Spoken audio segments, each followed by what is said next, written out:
और पीएसी भी आ रही है और हमें उम्मीद है जल्दी ही हम यहाँ से अन्य जो हैं ये जानवर इन्हें पकड़े जाए। तो वहीं जौनपुर में एक चौंकाने वाला मामला सामने आया है, जहां सिकरारा थाना क्षेत्र के एक महिला के पेट में पथरी की शिकायत पर परिजनों उसे उपचार के लिए प्राइवेट अस्पताल में भर्ती कराया, जहां डॉक्टरों ने पथरी के इलाज की जगह पीड़िता के लीवर का ऑपरेशन कर डाला। वही मामला सामने आने के बाद आरोपी डॉक्टर माफी मांगा और कहा कि मुझसे गलती हो गई और मरीज के उपचार में जो भी पैसा लगेगा उसको मैं वहन करूंगा। वहीं इस मामले में डीएम ने बताया कि सिटी मजिस्ट्रेट को इस मामले की जांच के आदेश दिए गए हैं। जांच के बाद कार्रवाई की जाएगी।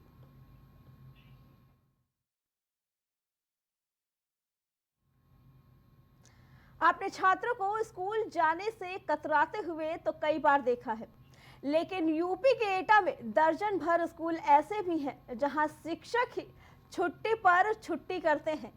मामला एटा के विकासखंड अलीगंज के 2 दर्जन से अधिक स्कूल का है, जहां गांव में बने सरकारी विद्यालय में तैनात शिक्षक विभाग की मिलीभगत से विद्यालय तो रोज आते हैं, लेकिन सिर्फ रजिस्टरों पर। यहाँ पर बच्चों को पढ़ाने के लिए कोई नहीं है। ये सिलसिला वर्षों से चला आ रहा है। खंड शिक्षा अधिकारी के निरीक्षण के दौरान कई विद्यालयों के शिक्षक शिक्षण कार्य से नदारद मिले, तो वहीं स्कूली बच्चों और उनके अभिभावकों का ये साफ तौर पर कहना है कि ये शिक्षक महीने में सिर्फ एक बार ही विद्यालय आते हैं। पहले आते थे, जैसे किसी दिन आ गए, 1 महीने की हाजिरी मैंने लगा दी, अपनी भर दी और फिर चले गए, फिर नहीं आते। कि सुनील कुमार नाम के एक प्रधानाध्यापक हैं, इसमें वो आ नहीं रहे हैं काफ़ी समय से। प्रधान जी द्वारा एक IGR हटाई हुई थी, जिसका निस्तारण भी कर दिया गया। फिर उस पर रिमाइंडर मांगा प्रधान जी ने, अभी तक कोई कार्रवाई नहीं हुई है शासन की तरफ से। आप जी मैं पंचायत सहायक पति हूँ। तो यहाँ कितने समय से वो जो है विद्यालय नहीं आ रहे हैं? लंबे समय से नहीं आ रहे। बिल्कुल, जो अभी निरीक्षण में पाया गया, इससे तो लग रहा है कि हमारे अध्यापक लापरवाही कर रहे हैं और इस पर बिल्कुल कार्रवाई होगी। और मेरे संज्ञान में आया था, तो मैं निरीक्षण पे इससे पहले भी आया था, तो उपस्थित मिले थे, लेकिन आज ये अनुपस्थित पाए गए, तो निसंदेह ये लापरवाही है। इसके प्रति लापरवाही के देखिए, अभी ऐसा कोई संज्ञान में नहीं है, लेकिन इस तरीके के संज्ञान में चीज़ें आती हैं, है ना, तो इनको हम चेक भी करते हैं। मैं खुद रैंडम चेक करता हूँ। बाकी जो हमारे तहसील स्तरीय अधिकारी हैं, ABS से हैं, इनके माध्यम से हम चेक कराते रहते हैं और भी हम सघन रूप से चेक कराएंगे। इसमें अगर ऐसी चीज़ें मिलती हैं कि अध्यापक जो है वहाँ पे पढ़ाई नहीं कर रहे हैं, छुट्टी पे, बिना छुट्टी लिए छुट्टी पे, तो उन पर कार्रवाई की जाएगी। तो प्रयागराज के एक मदरसे में चल रहे नकली नोटों के कारोबारों का पुलिस ने पर्दाफाश करते हुए 4 लोगों को गिरफ्तार किया है। पुलिस ने मौके से 100 के जाली नोट के 1 लाख की जाली करेंसी बरामद की है, जिसमें से एक उड़ीसा का रहने वाला है। गिरफ्तार आरोपियों में मदरसे का मौलवी मोहम्मद तफसीरुल भी शामिल है। ये पूरा मामला प्रयागराज के यातर सुइया का है, जहां मदरसे के अंदर मशीन लगाई गई थी। मदरसा बंद होने के बाद अंदर छपाई का काम चल रहा था। इस पूरी गैंग का सरगना और मास्टरमाइंड मदरसे का मौलवी है। डीसीपी के मुताबिक मंगलवार को मुखबिर से जानकारी मिली थी, मदरसे में किसी भी बाहरी व्यक्ति को अंदर जाने की अनुमति नहीं दी गई थी। मेन मास्टरमाइंड जो है वो जाहिर खान है, जो कि उड़ीसा का रहने वाला है, और इसका जो प्रिंसिपल है वो भी उड़ीसा का ही, दोनों भद्रक उड़ीसा के ही रहने वाले हैं।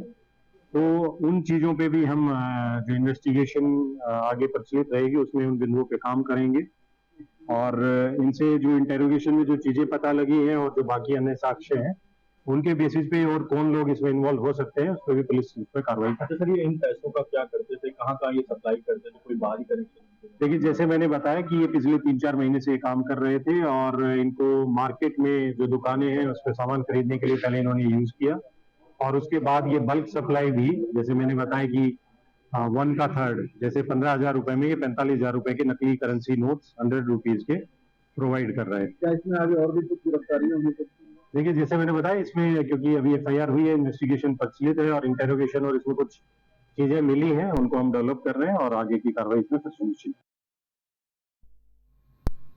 तो वहीं सुल्तानपुर में पुलिस को बदमाशों ने खुली चुनौती दी है, जहां पहले तो दिन दहाड़े करीब आधा दर्जन हथियारबंद नकाबपोश बदमाश एक सराफा व्यवसायी की दुकान में घुस गए। इसके बाद हथियार के दम पर दुकानदार और उनके स्टाफ को एक तरफ बैठा दिया और जेवरात और कैश लूटकर पिस्टल लहराते हुए वहां से भाग खड़े हुए। घटना नगर कोतवाली के ठठेरी बाजार का है। वहीं मामले की सूचना मिलते ही पुलिस और फॉरेंसिक टीम मौके पर पहुंची और घटना की जांच पड़ताल में जुट गई। कि कुछ 3 से 4 लोग आए और दुकान में घुस गए।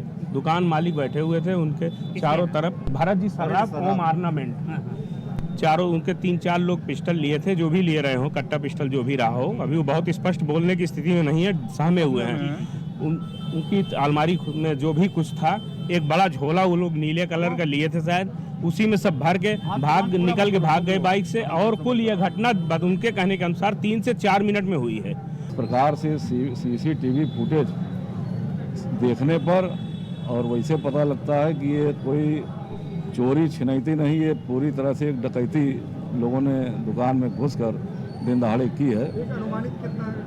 हम इस पर कुछ नहीं बता सकते।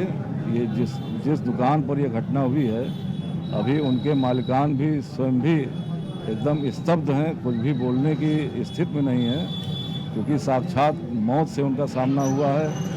जहां 4 लोग दुकान पर बैठे हों, 5-5 लोग आकर बंदूक लहराकर और डकैती करके चले जाएं, उस परिवार से, उस कारोबारी की स्थिति अभी सामान्य नहीं है कि वो बता सके कि हमारा कितना सामान लोग डकैती डाल कर लेते हैं। जो ज्वेलरी की दुकान है, वहीं पे आज दोपहर के समय 3-4 लड़के आए।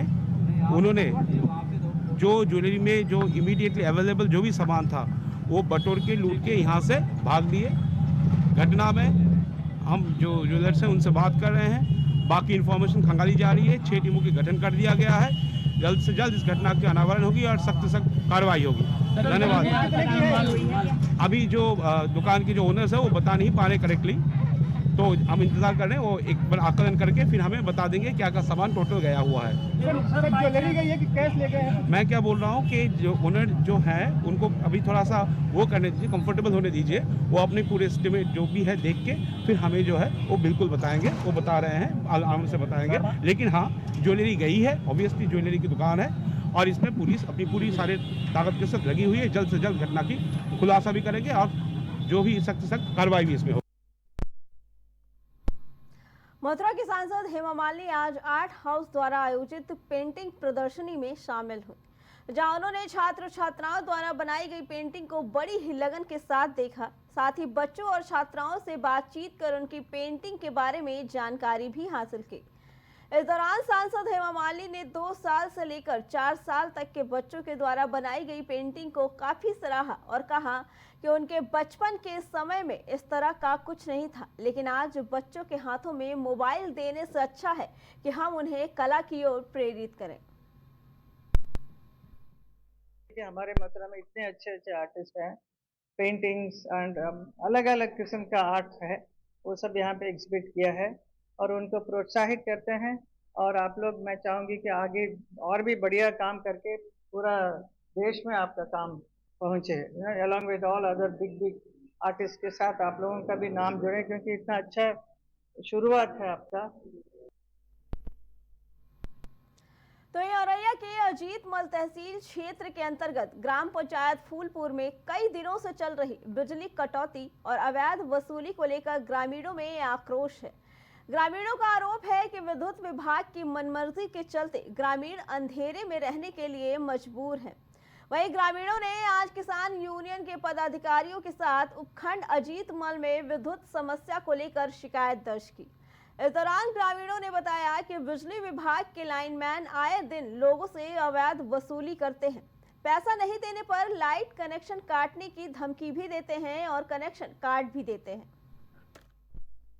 किसान यूनियन के लोग कुछ आए थे, उनकी कुछ मांग थी, जैसे बिल जो है गलत निकल रहा है, बिल ज़्यादा आ रहा है, बिल रीडिंग के हिसाब से नहीं आ रहा। तो हम लोगों ने फूलपुर में कैंप भी लगाया था इसका, डीएम साहब के निर्देशानुसार इस रविवार को। तो वहाँ पे 15 से 16 बिल का रिवीजन किया गया था और जो है जो बिल सुधार गए थे तो जो सुधारा हुआ बिल था उसको जमा करने के लिए सभी लोगों को प्रेरित किया गया था, परंतु कुछ कंज्यूमर ऐसे हैं जो काफ़ी साल से कनेक्शन लिए हुए हैं, बट उनका जो है अभी तक बिल जमा हुआ ही नहीं है। तो उन वैसे उपभोक्ताओं का जो है हमारा अभियान चल रहा है नेबर पेड का, और जो 10,000 से ऊपर के बकायेदार हैं तो उनकी लाइनें भी काटी गई हैं। तो लगभग 30 से 40 डिस्कनेक्शन भी किए गए हैं, परंतु वहाँ पे जो है कोई भी अभी तक जमा करने के लिए कनेक्शन कटने के बाद भी इच्छुक नहीं है। तो इस पे जो है कार्रवाई की सकता है।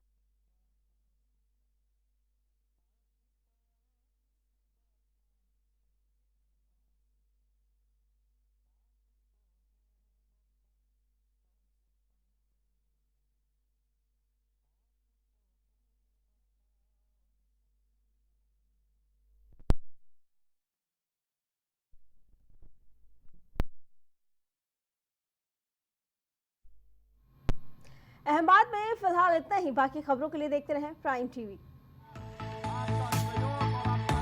कुछ भाव पुष्प।